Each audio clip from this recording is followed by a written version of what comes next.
Então, assim, hoje, pontos positivos, pontos negativos. Nós Então, poderíamos pontos positivos, você vê. ênfase na pregação da palavra.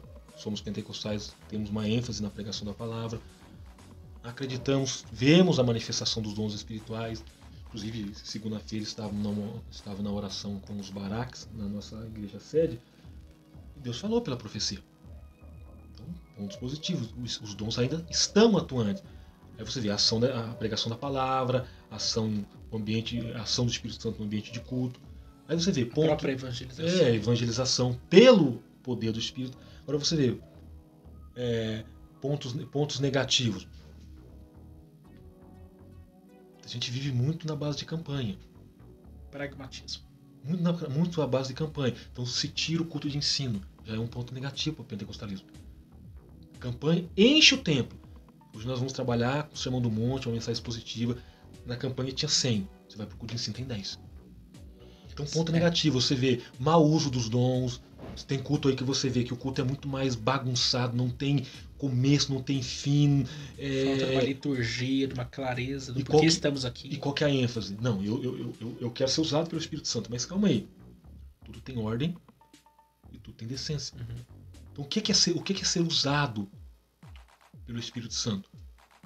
Eu preciso entender, eu preciso aprender, ter essa lógica. Então, tem meninice, tem assim, muitas das vezes o descontrole emocional, muitas das vezes um culto que começa às 19 horas e vai terminar 21h30, 22 horas. Quando nós estávamos no culto, o culto foi uma bênção. Opa, tudo bem, e aí? Qual que foi a mensagem pregada? Organização. Eu nem vi onde o pregador pregou. O que é isso? Então já é um ponto negativo. Como é que eu vou para um culto, participo do culto, a mensagem está sendo pregada. Eu estava onde? Não é sessão espírita. Sessão espírita que é o corpo presente, a alma ausente, a alma vagueia, no final do culto ela volta. Aí incorpora, voltei. Voltei, amém. A bênção apostólica, a graça de Jesus, o amor de Deus, amém, voltou. Irmão, quem pregou hoje? Ah, meu irmão, eu tenho uma experiência tão sobrenatural que eu nem sei quem pregou. Ah, foi um fulano de tal. Ah, conheço. E qual que é o texto? Então dá muita ênfase a essa questão do êxtase espiritual e esquece que eu preciso ser alimentado pela palavra. E qual que é o desejo do Espírito?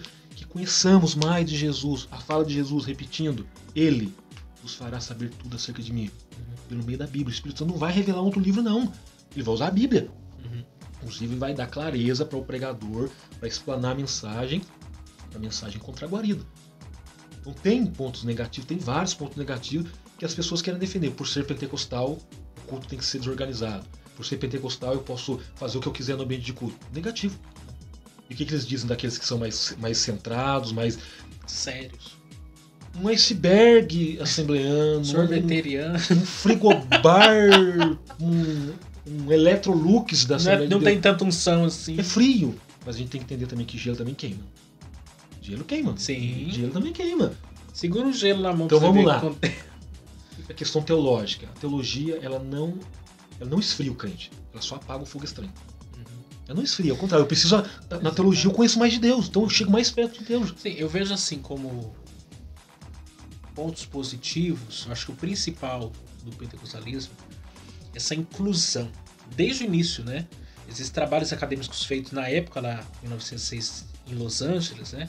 Porque acontece lá um episódio, para aquele contexto histórico, naquele momento, era algo para além do tempo. Que negros e brancos estavam no mesmo ambiente e em comunhão.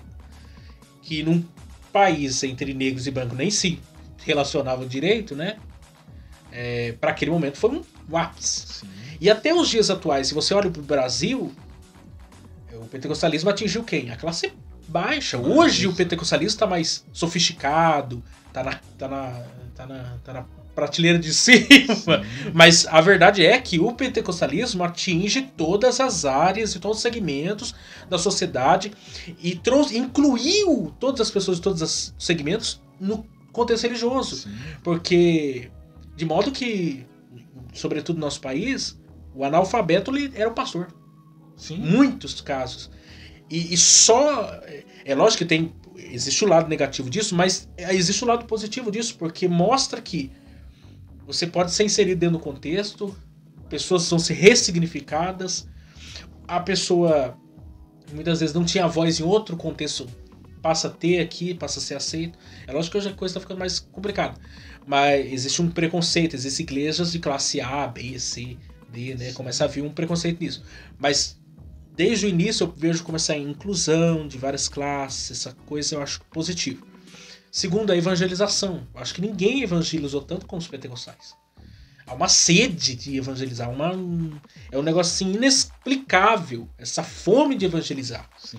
Né? É evidente isso em todas as partes do país, do mundo, você vê o pentecostal na dianteira na evangelização. Talvez não tão eficaz como em alguns grupos religiosos, mas damos a cara para bater. De vez em quando, não sei se você já teve experiência lá para São Paulo. São Paulo você vê direto isso, pessoal da praça pregando em praça pública, cantando em praça pública. E você vai conhecer, são pentecostais. São pentecostais. Tradicionais você não vê tanto dessa forma. Mas os pentecostais, eles têm cara de pau, eles evangelizam, é um negócio espetacular. E a questão do fervor espiritual, isso é um ponto positivo. A igreja sem o Espírito Santo, uma igreja fria, ela não funciona. Uma igreja que não depende do Espírito Santo, uma igreja que não ora. É fato que nós estamos vivendo um momento de crise em relação a isso, mas ainda existem igrejas que oram, que buscam profundamente o Espírito Santo, querem uma vida de santidade e tal. Acho que esse também é um ponto muito positivo do pentecostalismo. Negativos são muitos, né? Acho que pontos negativos aí que você já falou, estudo. Ainda há um preconceito, não tanto mais, mas ainda existe um preconceito em relação a isso. E em alguns contextos você fala que você é teólogo, que você quer fazer teologia, as portas se fecham. Não há necessidade. As pessoas, sabe, rotulam você, é um negócio muito difícil ainda. Não sei até quando isso vai... Mas está mudando. Está mudando, graças a Deus, mas em alguns contextos ainda isso é muito difícil. Outra coisa, está mudando também em alguns lugares, em outros lugares não, mas a questão dos usos costumes. Não no sentido de que não deva-se andar de forma modesta, né, tanto o homem quanto a mulher, mas no sentido de fazer isso sem um jugo. Que Cristo não colocou em ninguém. Olha, se você não usar calça, não usar terno, se usar gravata, você vai pro inferno. Esse jugo é negativo. Sim, né? Da pessoa até às vezes não ter um cuidado com o corpo, não fazer, sabe, a mulher não depilar partes do corpo, sabe, não tem nenhum tipo de vaidade porque colocar um jugo nisso, ela perde até a autoestima. Sim, muitas das vezes o quê? A depressão. É inserido um legalismo, se torna aquilo legal e quem não se adequa àquilo que é legal para eles, pronto, você não presta. Em alguns contextos ainda, no nosso país, isso é muito forte, isso é um ponto negativo demais. Eu entendo a questão, nós acho que já falamos aqui em outra oportunidade, né, sobre isso. A modéstia, a Bíblia defende, fala sobre isso. A mulher não vai andar nua, nem o cara vai andar nu. Sim. Você tem que ter bom senso, uma coisa que não precisa estabelecer uma moda evangélica. É uma questão de bom senso. Mas quando torna-se normativo uma coisa, ou até querem canonizar uma coisa que não tem, que Jesus não disse nada, os apóstolos não disse nada, aí começa a pesar uma coisa que